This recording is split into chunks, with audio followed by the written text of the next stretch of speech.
welcome to Creative Mornings DC. I am Kaylee. I am the host of the DC chapter. It is a joy to welcome you to the theme of revival, which was suggested by the Fort Worth chapter with an illustration that you can't enjoy by Mariel Guzman. And Adobe, as you know, is our global sponsor. That means that they're helping to support all of our chapters globally, our 240 plus. But Adobe is also doing additional things now that I'm going to tell you about. There's a beautiful Level Up illustration by April Finrock that you can't enjoy at the moment. Create Now is a program that is unfortunately sold out, but is coming up on Tuesday at Hook Hall. Adobe is going to be doing pop-up events in all of the major cities, a lot of them CreativeMornings cities. And if you are interested in leveling up your creativity and getting some exposure to products and platforms, etc., go to adobe.com/events. Okay. And now we're going to thank our local sponsors. Yay! Plants Alive supports our ASL requests. If you have a need for ASL, you know how to contact us. And so it's by request, and Plants Alive provides the cost of those services for us. And Charlestown AV, yay! Yay! Yay, videography. Jeremy in the back. Shout out to Jeremy.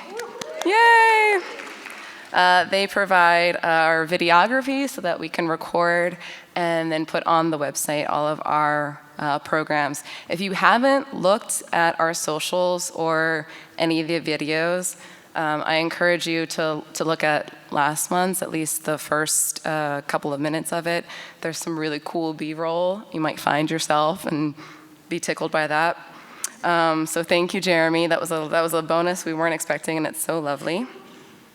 Our title sponsor, I actually have to read this off my phone, I didn't memorize it, is Taste Coffee for the Live Ones by our very own Obi, Reggie, and Jason. So, oh, yes! We love our title sponsor. Okay, Meet Taste, Coffee for the Live Ones. More than just a drink, it's a coffee revival. On theme, at least it will be once you arrive. Crafted with care, rooted in community in all its varied forms. Taste is about more than exceptional coffee. Quality is only the beginning. It's about connection and celebration. Ready to find your new coffee ritual? Join the live ones. Visit tastecoffee.com and pour the magic. Creative Mornings is grateful for the support of this brand to continue to build out what we have here. As you know, we're all volunteers. This project likely wouldn't exist without the connections made in this creative community. So, to show their appreciation, Taste is offering a 15% discount on your first purchase with promo code CMDC15. CMDC15. So, you can check that out at taste.com.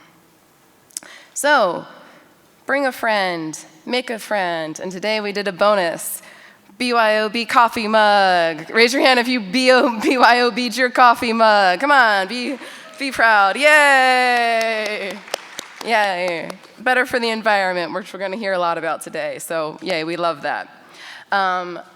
Any first-timers in the room? Yay! Wow! Welcome. Welcome. Yes, welcome to our space. We hope you come again. Welcome to this community. We've been going strong since 2013. So we're so happy to see you. Okay. And now for the real fun part, why we're here. Revival. And our speaker Tom D. Liberto. I'm not going to read his full bio because that was on the website. You got a ticket. I'm sure you read the whole thing. Tom is a climate guru and a science communicator, but also an improv doer. I didn't know what else to call that. An improv doer. What do you call an improv improviser. That sounds great. Who actually loves to talk about the weather, right? And his favorite cloud, didn't know you could have a favorite cloud, but his favorite cloud, the lenticular, did I say that right? Lenticular clouds. So, please, welcome to the stage, Tom.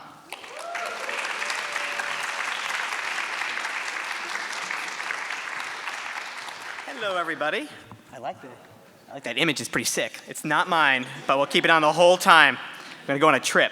So hi, I'm Tom DiLiberto. Yeah, I'm a meteorologist by training. I'm a climate scientist. I moved into that, and I'm also just a supremely silly person. Revival. What an interesting word, especially now. Everything old is new again. Although I honestly feel more like the old never went away. It's just kind of being quiet and biding its time. I say that again. I was a climate scientist at NOAA, the National Oceanic and Atmospheric Administration, until I was fired in February. Then I was rehired in March due to court order. And then the court order ended, and they refired me in April. So it's been a fun time. But I don't want to focus on all of that, although it's coursing through my veins 24/7. Instead, when I heard revival, it brought up so many thoughts in my head about how societal norms really held me back in my career from what I thought a scientist had to be and how I didn't fit into that. And it kept me from really doing what I wanted to do. I was a science communicator. I do improv comedy here in DC. But that's really a relatively new thing for me. I didn't really get to do any of that stuff until I was already in my 30s, and I've been working for over a decade in the space. I thought I had this moment once, like, you know that movie moment where the person's under a spell and they're like, don't know what's going on, and they had all of a sudden something happened and they just get out of the spell and like, whoa, where am I? I had that moment, I swear. Sadly, while I was in a cube farm at NOAA, forecasting the weather and coding, which was slowly sucking the life out of me. So the story is really about, I'm going to tell you, is about being a scientist and how that was always synonymous with no emotion. It was always synonymous without taking risks. And how I had to kind of break out of that in order to really be my true self, but also help kind of improve the way we do things, the way we communicate science. So yeah, I have a weird bio, a fancy bio, but it was mentioned, I love clouds. I just love clouds. I've loved clouds since I was a little kid. Who here has a favorite cloud? Anyone? Cumulus clouds, those little puffy ones. I love cumulus clouds. Lenticular clouds, for the record, are, if you've been, out west, they happen a lot, over a mountain. They just kind of look like a UFO forming over a mountain. I always thought those looked so cool. I grew up on Long Island, so I didn't see any of those ever. So I always really, really wanted to see, cumulonimbus clouds. Those are pretty cool. Some really cool clouds that look like waves in the sky. They're called Kelvin-Helmholtz clouds because scientists name things boring when it's really cool. Got cirrus clouds, so many. I had a whole big picture of clouds moving around, and I wanted to show you all and see what you guys could tell me, what pictures, what interesting things you saw in them. But alas, close your eyes. Imagine we have a beautiful day today. I see some clouds out there right now. They look like little cumulus clouds. Fun fact, when I was in grad school, one of my jobs was a weather observer at airports. I was a weather observer at Islip Airport on Long Island and at JFK Airport in New York. It's a terrifying thing to know that there was a 22-year-old grad student overnight in control about whether your flight took off. And I have so many stories. We can talk afterwards. So it's so many stories about me arguing with air traffic controllers about how far I could see. And I'd be like, I can't see 2 miles. They're like, I can see 3, because they need to get one more flight off the ground. Good times. Good times. That is how our air system works. The interesting thing about weather is that a lot of people who are into weather, it's almost like a calling. I'm going to tell you my story, and it's not necessarily unique. I knew I wanted to be a meteorologist since I was 8 years old. there's a family story in my house about when I was 3 years old. My mom had to grab me by the scruff of my neck and pull me back from walking directly outside into a thunderstorm. I just was drawn to going outside into a thunderstorm. And I was a very active kid, which is a modern way of saying that I had undiagnosed ADHD. Finally got diagnosed a couple years ago. And I was a pain in the ass. I was a giant pain in the ass as a kid. I had a lot of emotions. The only thing that tended to calm me down when I was a kid were storms.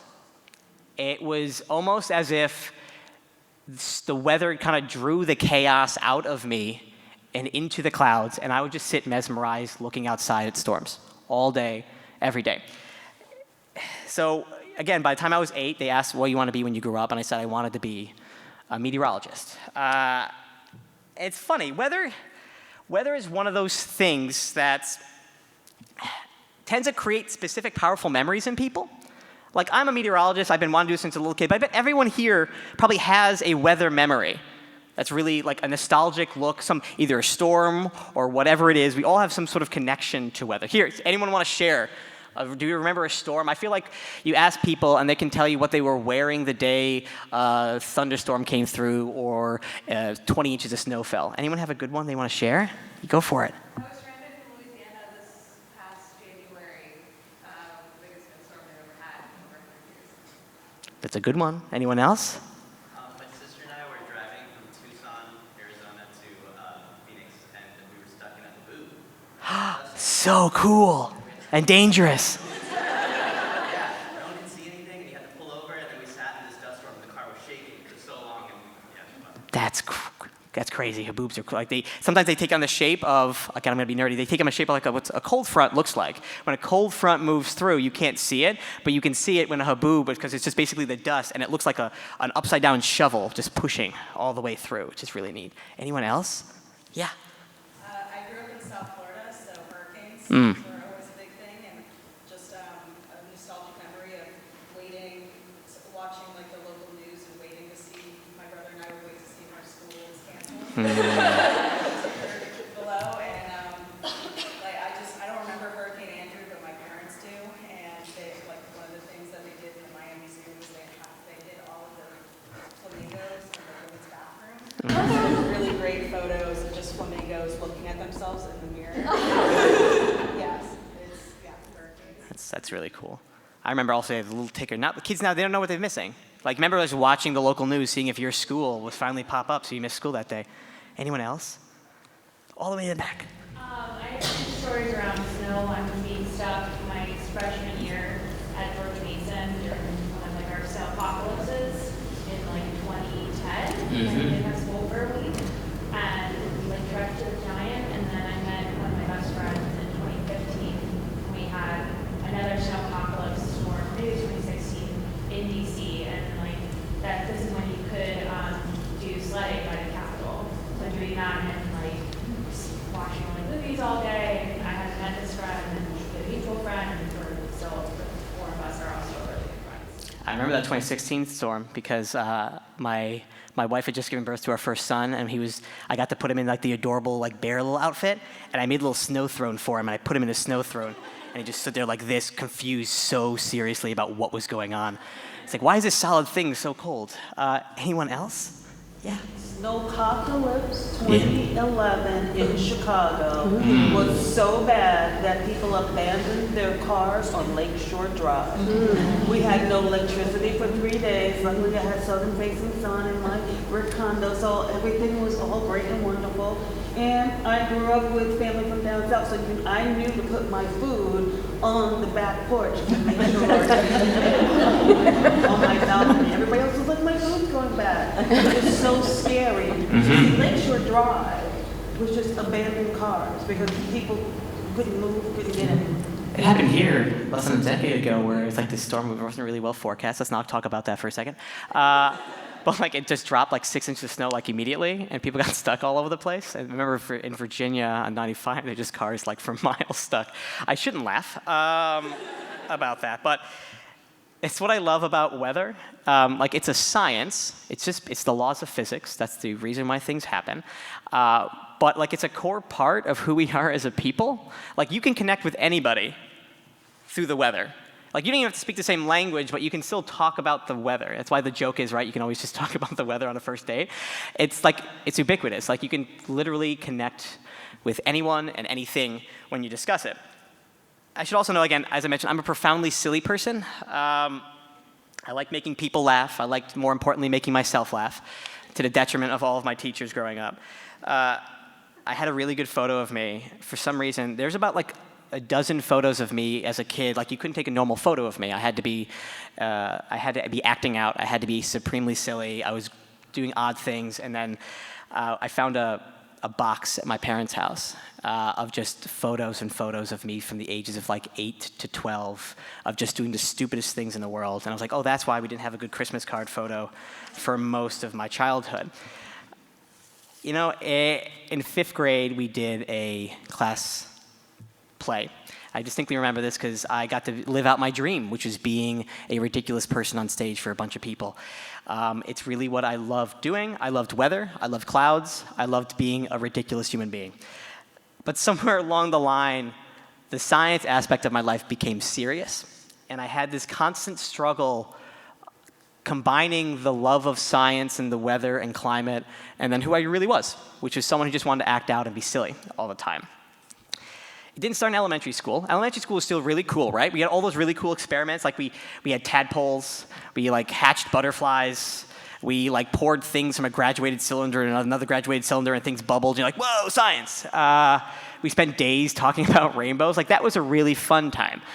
And then middle school came. God, I hated middle school. Middle school is when it became not cool to like anything.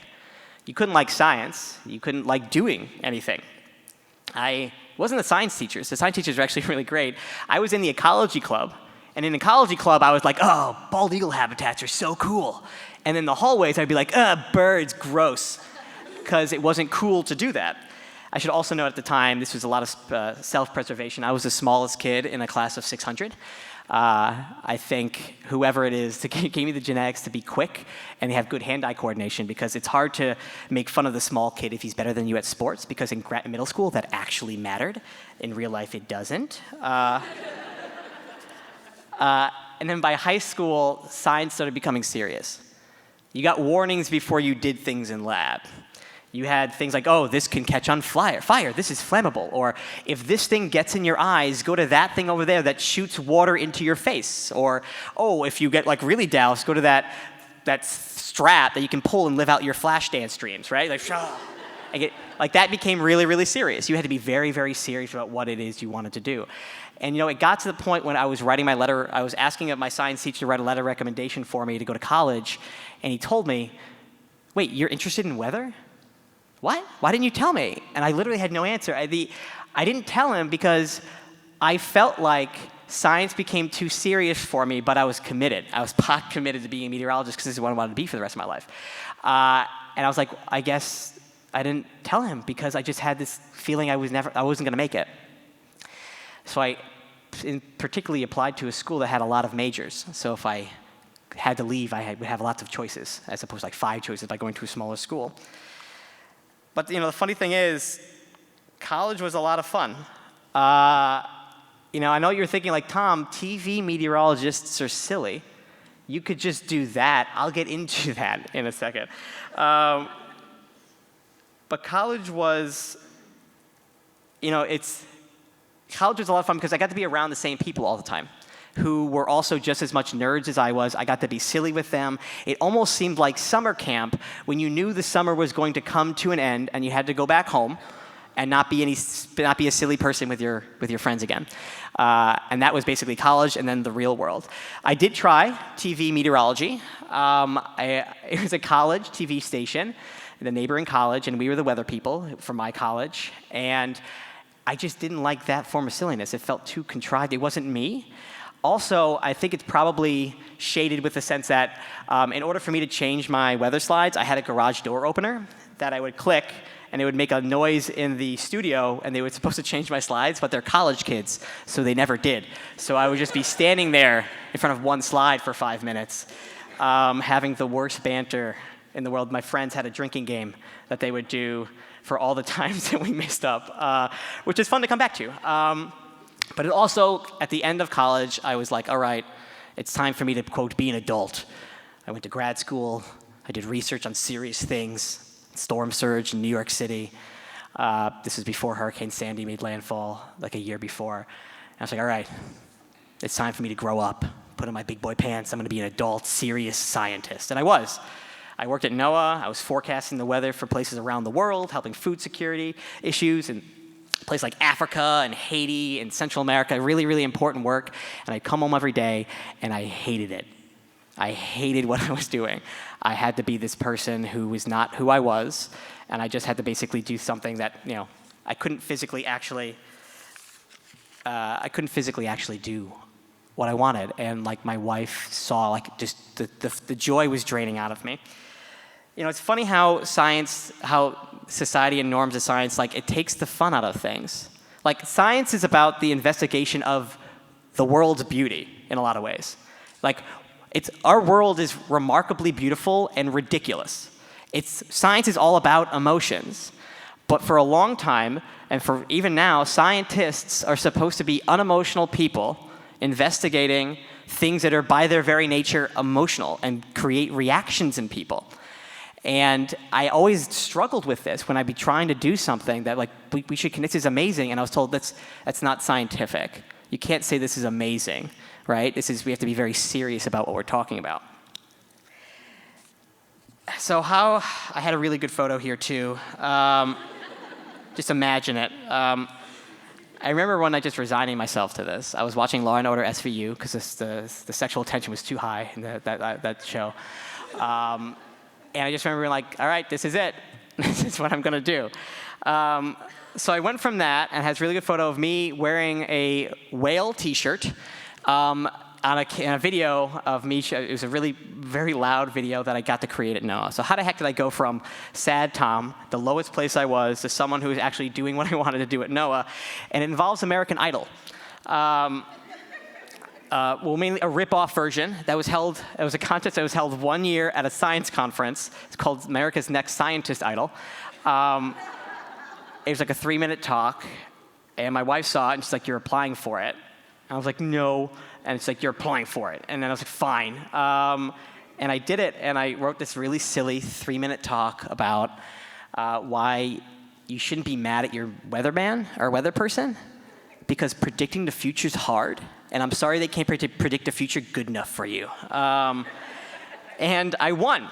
I won the contest, and I was whisked away, and I met Simon Cowell. I did not.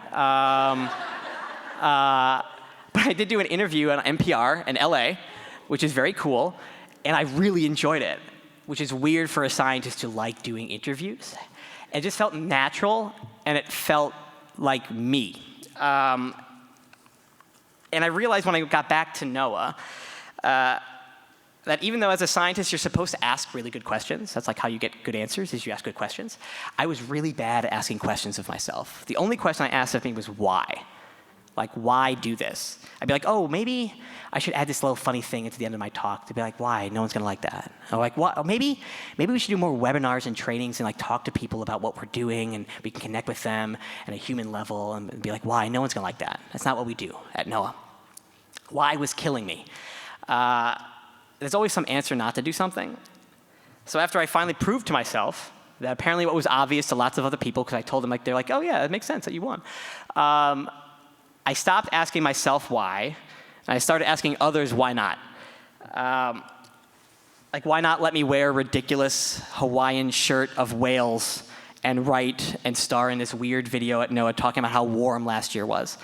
Why not let me, in a government video, I got to have literally an image of Barbra Streisand and Lady Gaga and write a joke about A Star Is Born, which was topical at the time, and just do so many ridiculously random jokes.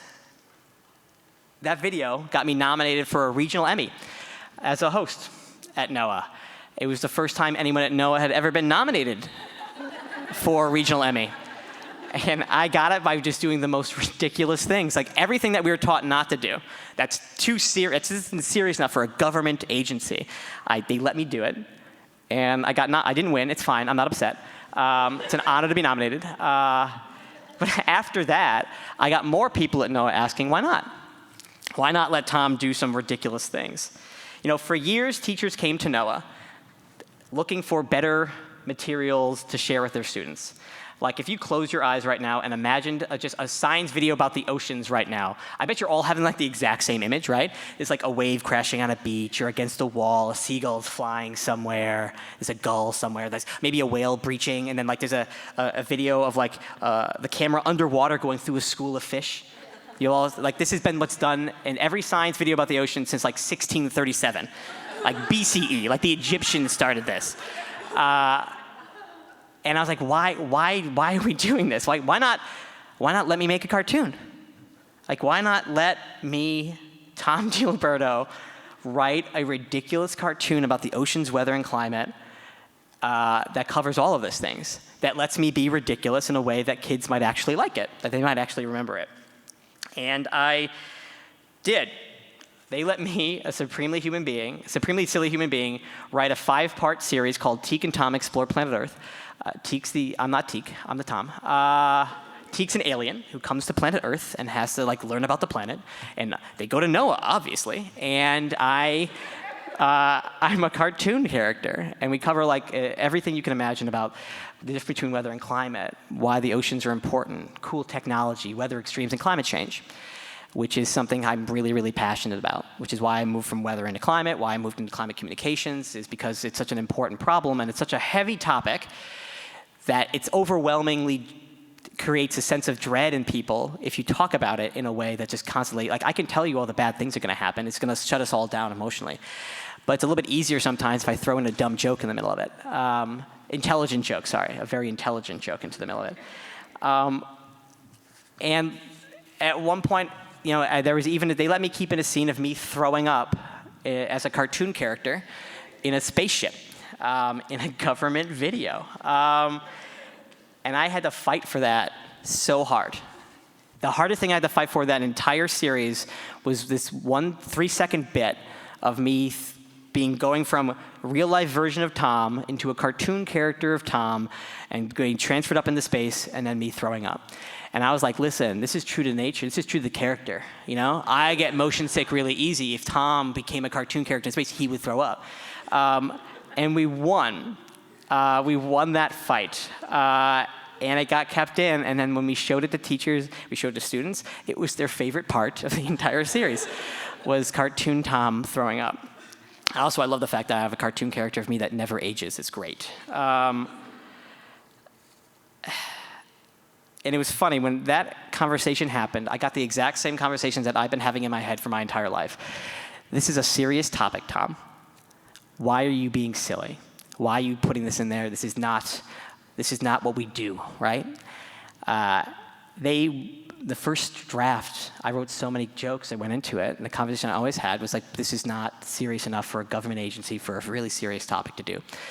And then I somehow whittled them down with my charm and insistence, more likely my insistence, in order to create this video series, the first cartoon series ever made by NOAA. And yesterday we found out we won 4 Telly Awards, yay, for it, including 2 golds, 1 for narration, which is crazy. I never thought anyone would give me an award for my voice. And it works. You know, we had a 5-part series, 2 lesson plans per episode, 4th to 6th graders. It's being downloaded thousands of times. It's being used everywhere. It's really funny. They fired the Tom from Teak and Tom. But, you know, it went to show that I found my niche. And it was only after I threw away the kind of context that people always put upon scientists about what it is to be a scientist. How do you communicate these topics? How do you show your love of nature? How do you show your love of the planet and really the love of everyone on the planet in a way that's not emotional? It doesn't make any sense. You can't connect with people that way. This idea of like hiding myself to fit this stereotype from this nameless people, it was just like embedded in me for a very long time, right? This seriousness of this sort of thing. I had to throw that away, become my most creative self, my true self. Now the why, you know, the why still comes up every now and then. I was asked last year to run this place called the U.S. Center, which is the main space where the U.S. government talks about climate at the big United Nations climate conference called COP29. It was in November of last year. And in my head, all the whys came up being like, Tom, you're an entertainer. You can't be a boss. You can't organize things. You just say funny things. And I had to like push them aside a lot. And I was able to run it. And we did a really good job. But it comes up like in life, too. I was like, you're funny, Tom, but like you can't do improv comedy. That's too hard. And then I did it. It's like, you can't try out for, audition. That's what they say. I'm not an actor. For these things, and now I do improv comedy pretty much every other weekend when we have runs going through the Washington Improv Theater. I'm a couple of house teams. Thank you. I have a science improv team in Washington, D.C. because D.C. is the only city in the world where you can find enough scientists to create a science improv team. It's called The Hypothesis because our hypothesis is that we're funny. But we need evidence to share what that is. And it's just amazing how in life, nowadays it's silly that we put on these contexts about what it is from others others expect from us. When you can only be, in order to do your best work, you have to be true to yourself and honest with yourself. I was lucky to be able to find that. And like this idea of revival was the moment I revived the silliness in me as an adult and revived that and brought it into my everyday life was the moment I started on my career path to where I am now, an unemployed atmospheric scientist. Oh boy. But like it's funny, like if I had to be an unemployed person, I'd much rather be an unemployed person based on what I did than be an unemployed person based on what I was doing, when I was not enjoying myself. I still get to communicate and talk about lots of things, which is really, really great. That's all I have, but I'd love to talk questions and hear about some of the things that you love. Also, any weather questions I will answer. I've been answering weather questions for anyone who's ever asked of me for my entire life. I really feel sometimes that people are friends with me because they get a free weather forecast. First of all, thank you for your comments. Oh, thanks.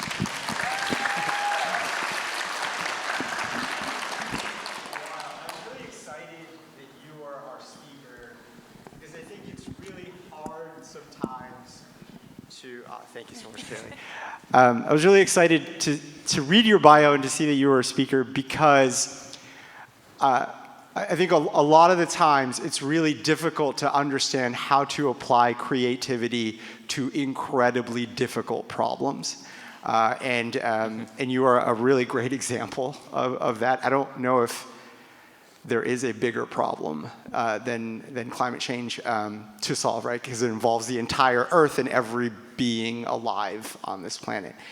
I wanted to ask, in your experience when communicating with climate skeptics, not necessarily even people who make climate skeptic arguments in bad faith, who make it sometimes in good faith, right? Mm-hmm. Who apply scientific reasoning and say the planet has always gone through periods of change and et cetera. All that stuff, they're YouTube wormholes you could go down of these kinds of folks. When you encounter climate skeptics, how do you change their mind with comedy? And well, I challenge them to a duel. I mean, basically, that's how we...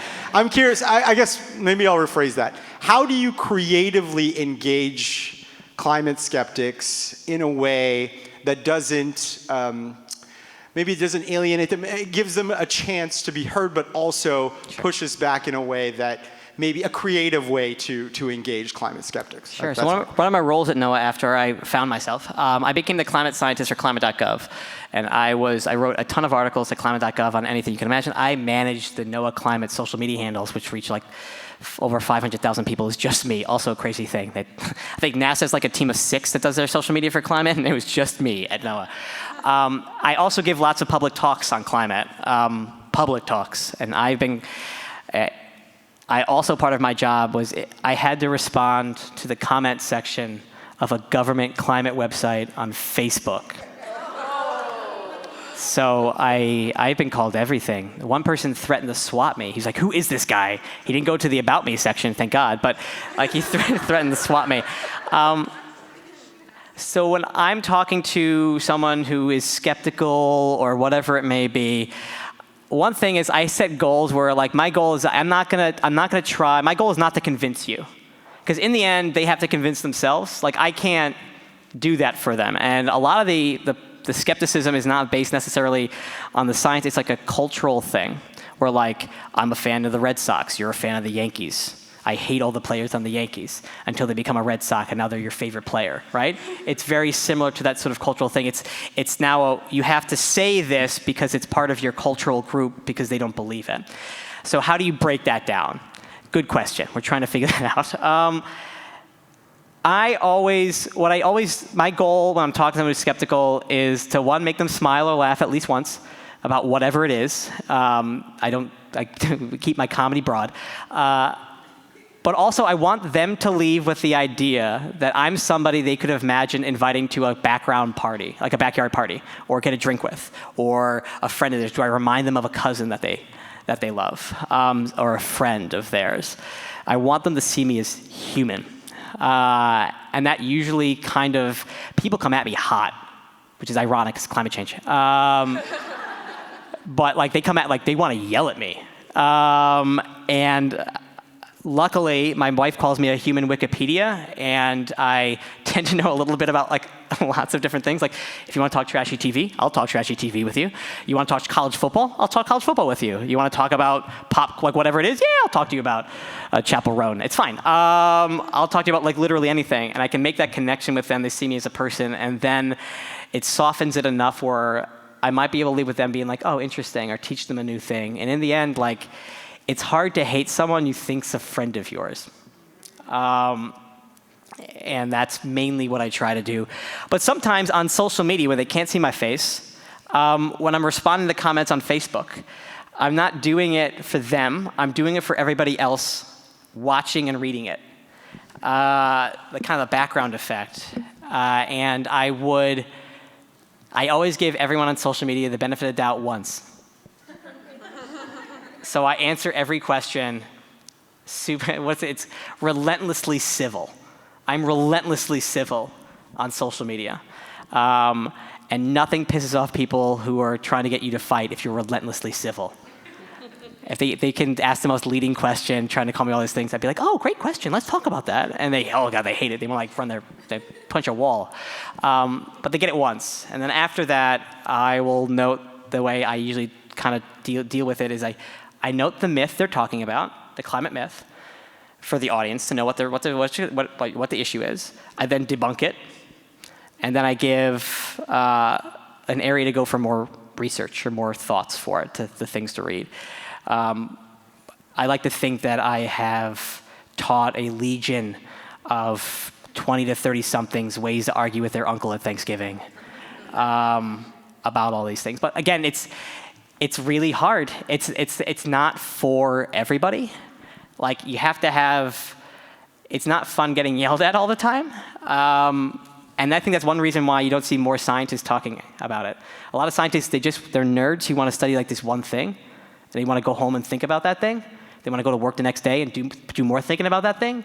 And that's all they want to do. They don't want to talk to people. And it's fine. Not everyone's got to do that. But for those of us who are gluttons for punishment, it's a useful thing. And it's just, the one thing also, if I've had families come up to me with little kids, and they want to talk about that. The father is a climate skeptic. It's almost always the fathers who yell at me. But the kids just want to talk about the planet and cool things about the planet. And I am a treasure load of random cool facts about the planet. So sometimes I'll just ignore the dad and just talk to the kids about what they want to do and discuss what that is. Because again, a lot of the ways that adults change their mind is through their kids and what their kids care about. I'm an example of that. My dad is a Republican who did not really accept climate change until I became a scientist. I was like, you're an idiot, Dad, in a loving way. And then, he now understands that. He now gets it. But like, it's powerful that, just teaching younger generations, because they're the ones going to be growing up in it. And we're all going to be living in it. We're living in it now, but they'll be living in it worse. Fun stuff. Hi. I saw that Teak and Tom is on the internet, so if anyone wants to watch all the episodes, they can. Is that a path you might take, which is teaching children, becoming part of educational TV, or some other thing like that? I think if you asked me what like my dream job would be, it would be like to write a kids show, a cartoon, occasionally star in it, make dumb jokes. I love the Magic School Bus growing up. That was my favorite thing in the world. The reboot's okay, but like there's nothing about the nostalgia bomb of going back and watching. I remember the books at the Scholastic book fairs. Oh my God, so good. And they had one weather one. I was super psyched about it. Yeah, I mean that's what I love to do. Is just kind of be silly and talk about things, and I would love to kind of figure out how to do that. I have 2 kids. I have a 9-year-old and almost 7-year-old, and I enjoy using them as experiments to figure out what jokes work. And then I also like to know, I feel so bad for them because they're gonna have the dad that makes them so uncomfortable when they're older when I make dumb jokes in front of their friends. But like that is like the thing I like to do most, like volunteer at their school on STEM day and do all that sort of stuff, which is always a lot of fun. Hey, good morning. Thanks for your talk. My name is Mira. I've gone through WIT Level 4, and Nice. I used to work in decarbonization, and then I was at VA before I had kind of a Want to join similar outcome. Hypothesis? Let's go. Yeah. So my question for you, is, hearing you talk about climate change and hear you talk a little bit about the sort of turbulent end to your time at NOAA, is about hope, because I think comedy is inherently hopeful, and climate change kind of can be. And can't be. I'd love to know, like, where do you find hope in terms of like where your, what your career is going to evolve into, what climate change is going to look like, and even how you stay funny. Thanks. How do I stay funny?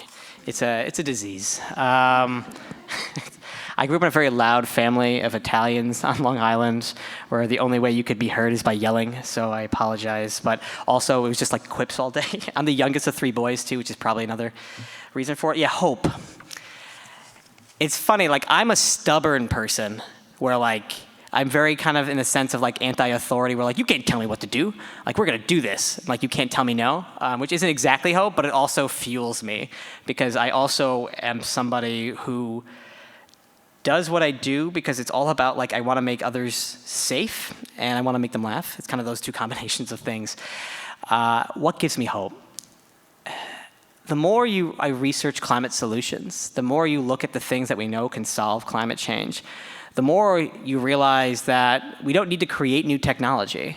We don't need to create like this fancy robot that like sucks CO2 out of the air. We have all the solutions already. We can get into like carbon removal stuff that doesn't work at scale. But we just need to like use a lot more of it. And you've seen such a huge change of thing. One thing that gives me hope is I took my kids on an RV trip because they wanted to go to, I don't know why, they wanted to go to see Mount Rushmore, and I was like, all right, fine. But I always wanted to go to Badlands, so I was like, let's go. And we did it, and I was putting gas in the RV, and my youngest son came out, and he was like, what's that smell? And I was like, oh my God, you've never smelled gasoline before. We have, took my e-bike here, which I usually put the kids in the back of. We have an electric car. He's never smelled gasoline before. And I was like, oh my gosh, my childhood, it killed so many brain cells. And like that gives me hope. It's hard when you're in it to understand how far we've come. It's also really, really hard when we're seeing attacks on like lots of things related to climate.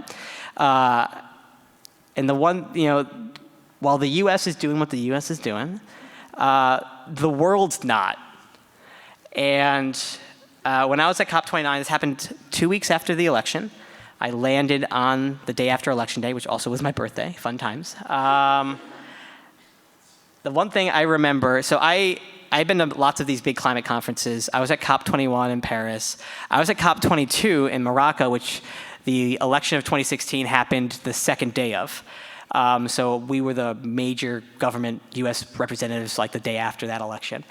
And that entire COP back in 2016 was like, everyone was in a daze globally. This election and this COP, it was as if the world was like, all right, good for you, we're gonna keep going. It was a lot of like moving on because that's where the global economy is going and that's where everyone else is moving. So there's going to be a lot of these external factors that no matter what happens in the United States, the globe and the corporations who are part of them are going to be moving in that direction. What also gives me hope is just the youth. Even though, it's the amount of climate understanding of them is better than any generation up to their age I've ever experienced. I mean, I didn't take a climate course until I was in college. They're like learning about this at an earlier age than I did. And just community.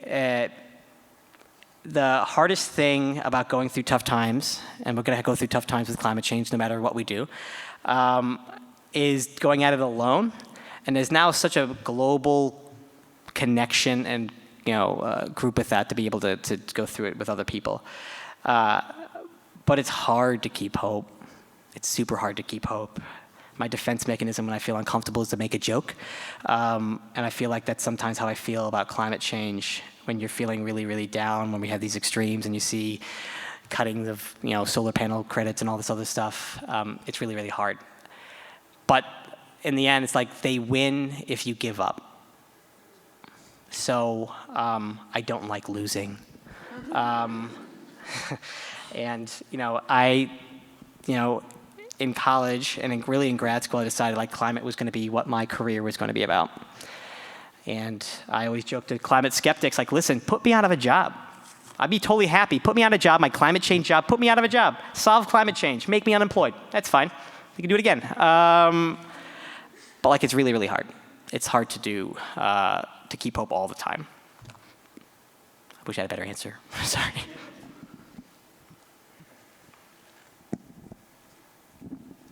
So 2 questions. What's one really cool new thing you've learned about climate lately that you would want to share? And what do you wish people who don't do improv would incorporate into everyday conversation that could make all of our conversations better? Active listening. Like, it's such a powerful tool. Even if you don't want to do, I really feel like just in life, taking a beginner improv class really helps you just like listen better to other people and hear them and just be more present in the conversations you're having. And you don't really have to be funny at all. The funniness just kind of comes out naturally. But like, it's such a powerful thing. And there's also yes-anding. I know that's such a cliche thing, but also like, adding things to conversations as opposed to like ending them and then talking about yourself. It's an incredibly useful thing. Cool thing about climate, it's one thing most folks don't realize is that if we stop emitting greenhouse gases tomorrow, the global temperatures stop rising within 5 to 10 years. So this idea of like, oh, we're too far, it's never too far. We can stop the rise of temperatures like that if we just bring greenhouse gases to zero, net zero. That's the hard part. But the good news is like there's always that brake button. You can always pull that brake to be able to stop the warming that we're experiencing.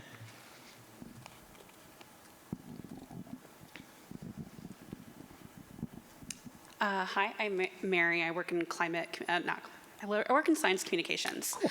And I think that there is so much content that's like really dedicated to like the joy of science for children. And I'm thinking about like, how can we bring more joy to like adults who like getting that excitement about science again? Because I remember as a kid being like so excited, and I had a middle school science teacher whose background wasn't even in science. And he was like, this is so cool, you don't even get it. And I was like, yeah, you're right. And so it's like, how do we bring that again as like communicators to adults?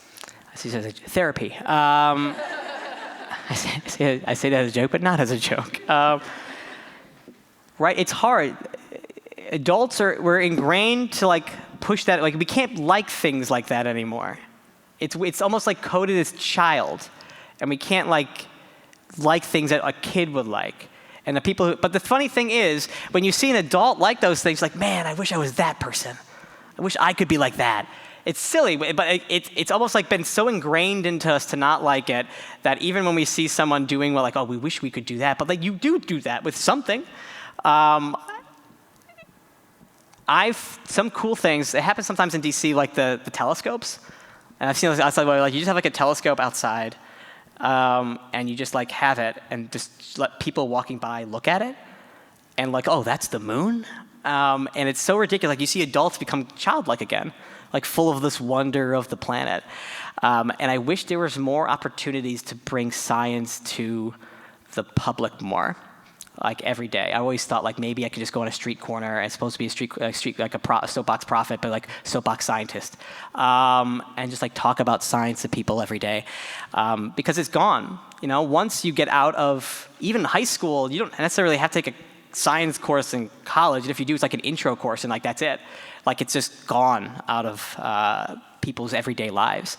But we can bring it back by cool things, by taking advantage of certain cultural events that happen and probably weave science into it. I've always wanted to bring weather and climate knowledge to like sporting events. You know, how many times have you seen someone be playing like softball or kickball, and like there's lightning going on? Like, why are you outside? Your rec league softball team is not that important. No one cares about your championship. But bringing it to the people more, but it's easier said than done. I've always wished there was another, we have a very standard set of science, popular pop culture people. I think we need new ones, younger ones.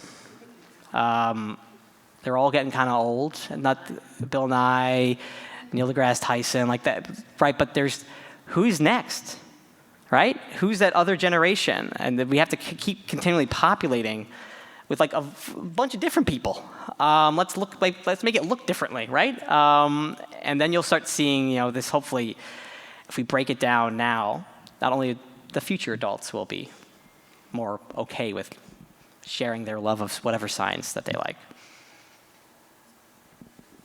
I think we can do one more.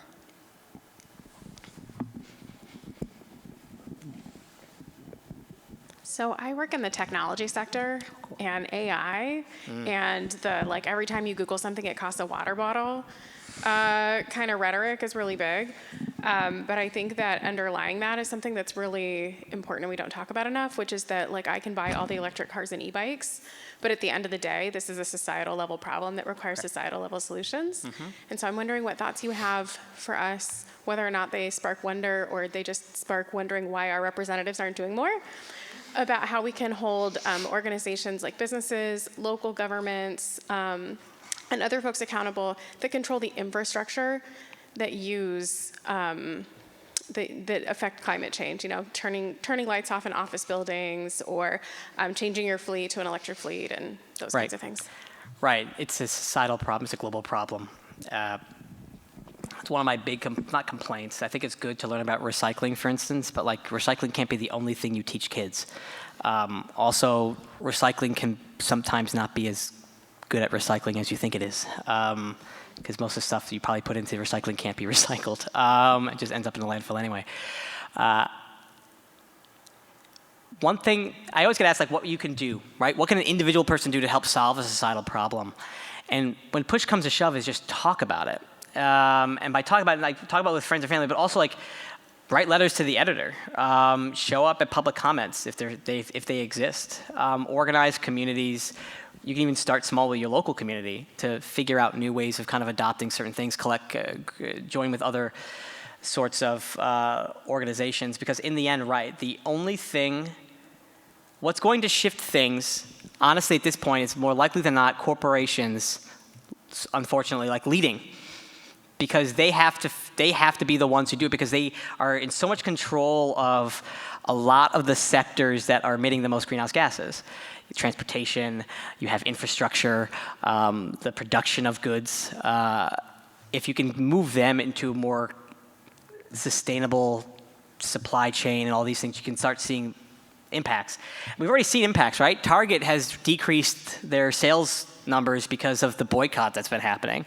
So you know that in the end, your pocketbook says a lot what you spend your money on. The hard part is sometimes you don't even know, right? You don't even know. Energy Star might be going away.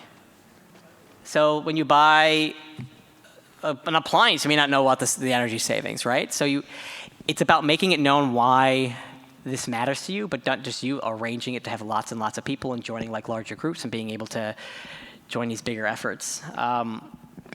my hardest thing in the world is getting people to understand that what happens now means a lot for what happens in the future to a time like, well, they say that, I remember this quote somewhere, someone can tell me if this is an actual quote or if I'm just completely destroying it, who said it, that a true democracy or like a healthy society is when an older person plants a tree they'll never sit under the shade of.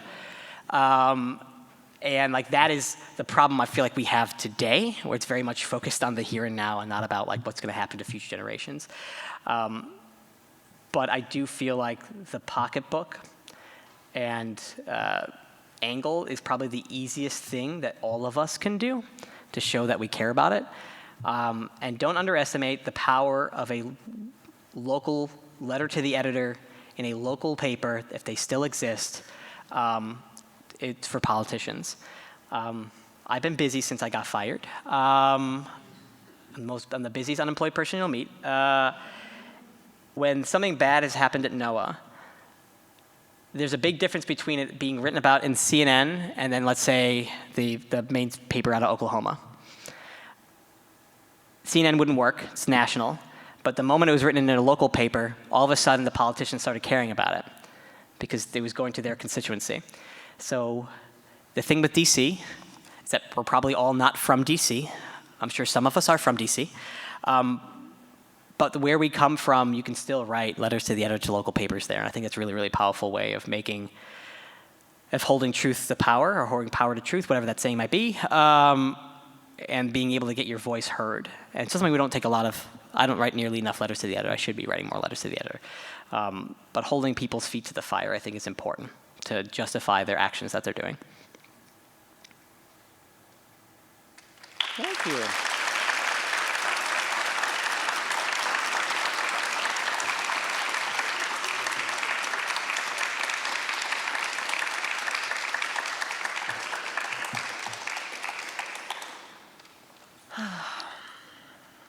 Okay, we have some more gratitude to share.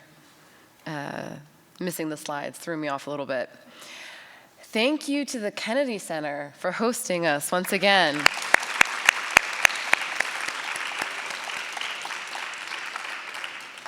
Thank you to the most beautiful, amazing volunteer team ever. We don't have the slide with Amari's email, but you don't have to dox him. He's right in the back. If you want to join the volunteer team, talk to Amari. Okay. Revival and the weather. I didn't raise my hand during share time because I get to be on the mic. So I was diagnosed with insomnia when I was like 7 or 8. I can't remember exactly. But to this day, a heavy, loud thunderstorm will keep me asleep through the night. Yeah. So the weather, it's part of us. It's part of our humanity. Tom shared a lot about reviving our silliness, our childhood spirits, and I hope that that's what you can take into this long weekend. I also want to thank you all for showing up the Friday before a long weekend, Friday before a holiday.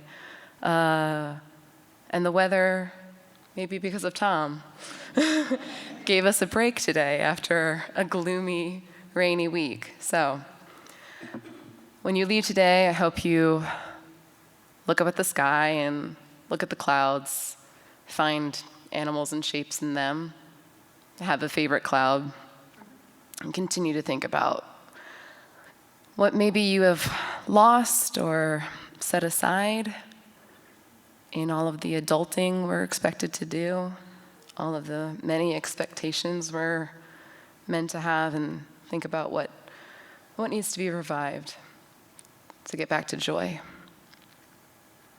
Okay, we're going to do our collective community minute of quiet together, and then off on our long weekends. So enjoy this couple of minutes.